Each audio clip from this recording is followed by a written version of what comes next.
The people who own this house that I'm looking after, they speak French as their native language. So I've had to learn all French commands to talk to the doggies. I've forgotten all the French commands, but I do know the important word. Don't I, Olivia? The important word is mange.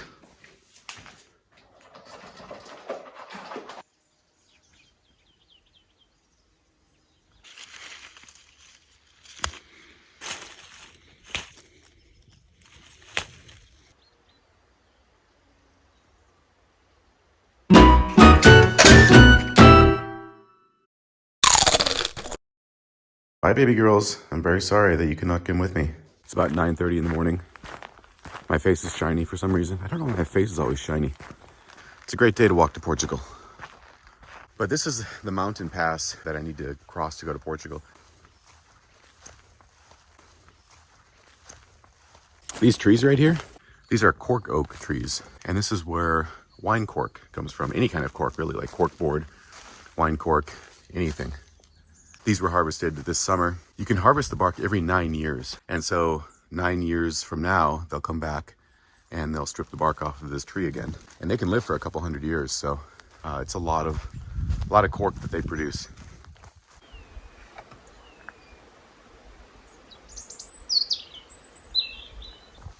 So here, this is cork oak. I'll take this and I'll show you later how wine corks are made. Does this look like Kentucky? The sun shines bright on old Kentucky home. Kind of. Do you guys think I look like Jack Johnson? A couple people have told me they think I look like Jack Johnson. One guy said Dexter. He's a serial killer in a TV show. I'm a serial killer in real life. One guy said that I remind him of Mike Rowe. He's the guy from Dirty Jobs. Everyone was going to turn into Mike Rowe. Not that I look like him, but I remind them of him. They've been ignorant. Which was a really big compliment. This isn't a mystery. Because I like that guy. He's really funny and got a great voice. I don't have a voice like that. I think he's an opera singer. You're right. I obviously don't have a voice like that. You make a good point. You guys got to see this view walking down to the highway. It is so beautiful here.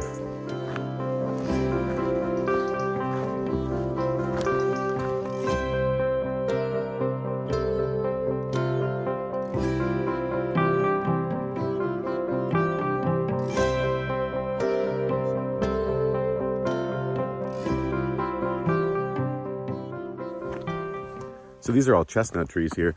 I brought some gloves, so afterwards I'm gonna fill up my backpack with chestnuts. Hey, Mr. E, you ever been to Portugal before? I have been to Portugal. I haven't walked there, but I lived there for a while when I was making wine a number of years ago now. Yeah, I worked in the Douro Valley of Portugal. I lived on a hilltop. It was beautiful. We had a chef that cooked for us every day. We'd go up for lunch at about 1 or 2 o'clock, have a glass or 2 or 3 of wine, take an hour or 2 long siesta, then go back to work. And when we were done with work, there were just 3 of us living there. There would be dinner waiting for us. Usually it was in the oven to keep it warm, but yeah, it was a great time. Look at this land for sale. Mature olive trees, beautiful view.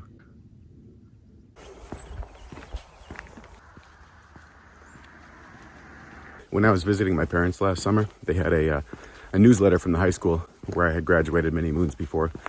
And it had all the high school seniors about, what they're going to do. I'm going to the University of this to study this. I'm going to vocational school. I'm going to esthetician school. And there was one guy, my guy. I like this guy.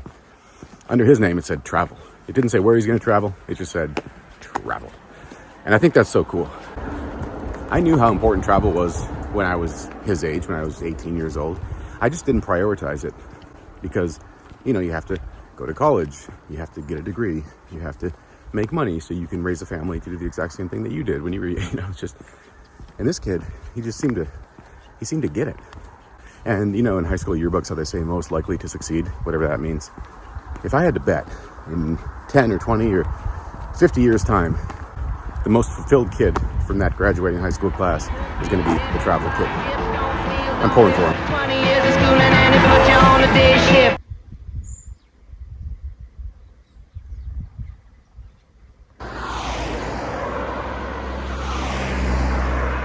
I was in Croatia recently, and there was this guy from Argentina, I think. We were at the immigration and border stop between Croatia and Hungary, waiting for our passports to get stamped.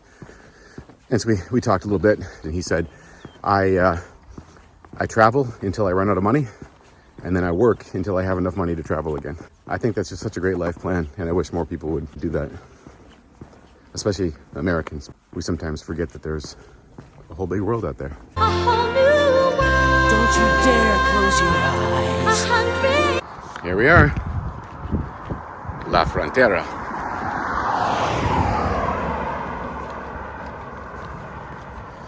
It'd be weird to live right there. You are now in Portugal. I'm a rebel just for kicks now. I've been feeling it since 1966 now. Let me share this whole new world with you.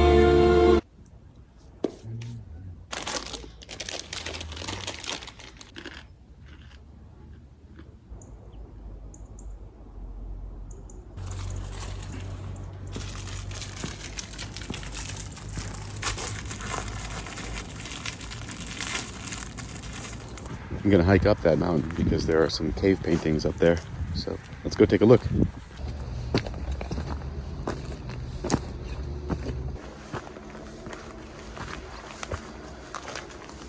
We're back in Spain now. The trailhead starts in Portugal, then crosses back into Spain. But when I'm way up here, it's crystal clear. There's a ladder and rope. Not ADA accessible. Also, not ADA accessible. I feel unwelcome.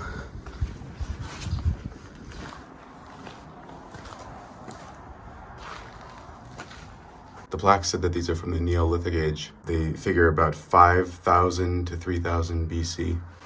See, this looks like one here too. See if I can rub it off with my finger. The plaque shows a bigger one. Oh, here we go. Look at that. That's 7,000 years old, potentially.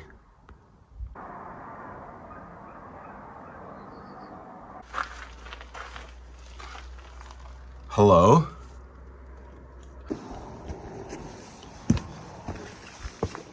I'm gonna go camera free, if you don't mind. Thank you. Goodbye. But it's time to turn around and go back to España. That way. Well, that was a fun little trip to Portugal. I'm like a shooting star. I've come so far. In Portuguese, they don't use the tilde over an N, you know, the little squiggly thing.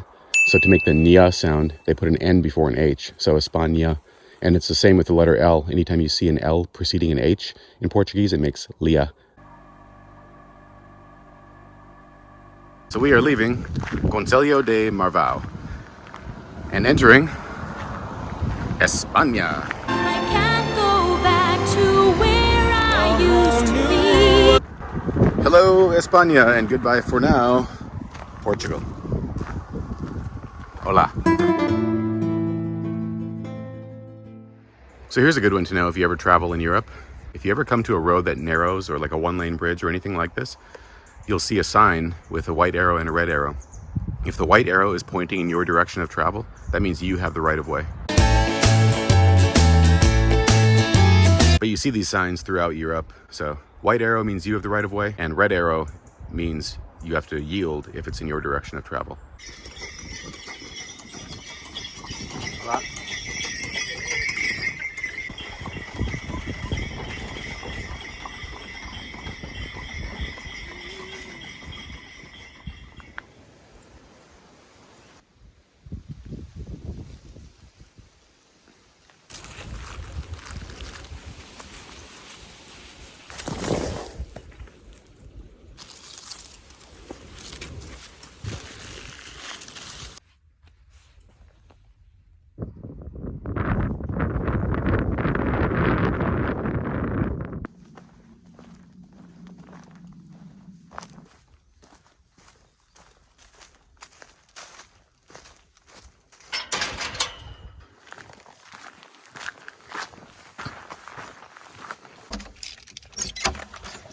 Hey girls, I got some treasures. I got us treasures. Yes, I got chestnuts, Yes, and I got some cork oak.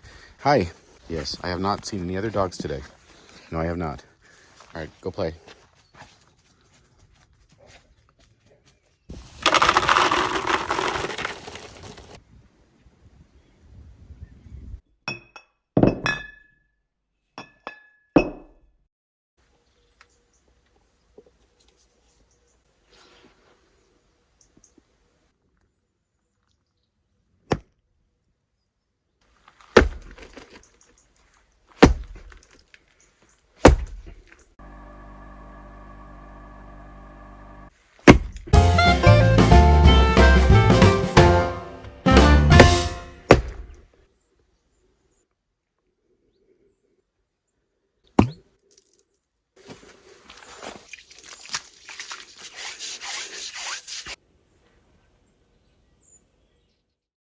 So here is my old cork tucky home, and here is my cork.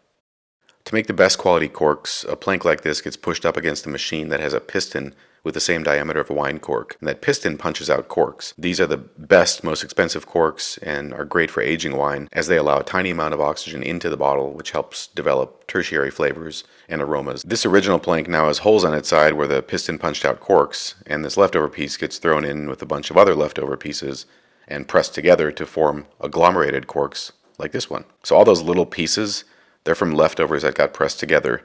This type of cork is a little more porous than the premium cork, so generally wine won't age as long with this type of cork. Personally, I prefer screw caps because they're just easier to deal with, and since I'm house sitting for non-drinkers who don't have a wine opener, I have to slam the bottle against the house to get it open. The only time a premium wine cork is preferable to any other type of stopper, including screw caps, is if you're going to be aging the bottle for a long period of time.